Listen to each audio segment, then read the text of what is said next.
new documentary, Mothers of Chibok, is shifting the narrative around the 2014 abduction of the Chibok schoolgirls by focusing on the resilience of the mothers left behind. Directed by Emmy award-winning filmmaker Joel Kachi Benson, the film premiered at IMAX cinemas in Lekki, Lagos, drawing a large audience. Rather than centering solely on tragedy, this documentary follows 4 mothers through their daily lives, highlighting their determination to provide for their families more than a decade after the abduction of 276 girls by Boko Haram. The film documents their farming work, family routines, and efforts to secure education for their children, presenting a portrait of strength and dignity amid ongoing challenges.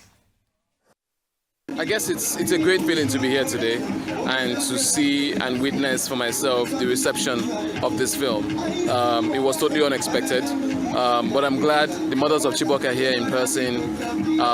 It's a great audience, it's packed to the rafters, and people are really connecting with them. And I think that's important for me because I feel like for a long time, there's a side to this women's story that we have not been made aware of, or not been exposed to. And with Mothers of Chibok, the documentary film, we show the world what makes these women special. We know the story of, the abduction of the Chibok girls, and oftentimes when we talk about their experience, we talk about their, it's a harrowing experience, unimaginable, objectionable, just not something that should happen. But outside of that, and as important as that is, we're talking about a group of women whose lives continue, who need to support their children, who continue to display resilience. And I think for me it was being able to represent that in sound, giving some sort of sonic not identity, because they have the identity, but giving some sonic representation, for film, to that resilience, that hope, that thing that makes them who they are,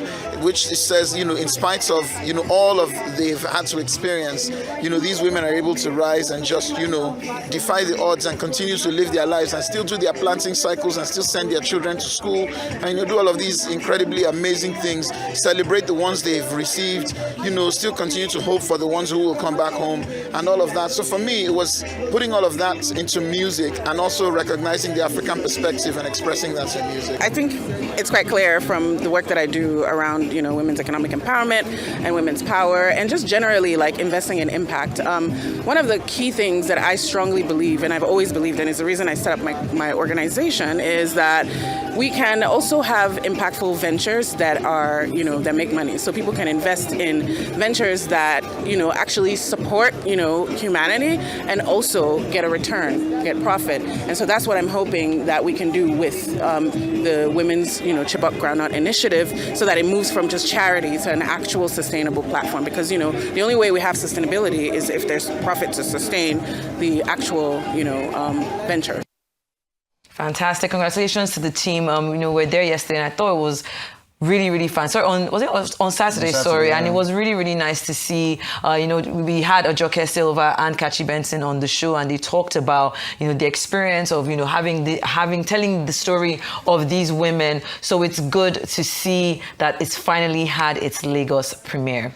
Yes, and by the way, good job. With the hosting and everything you, should I say, did. All my endeavors. All your endeavors. You are doing well.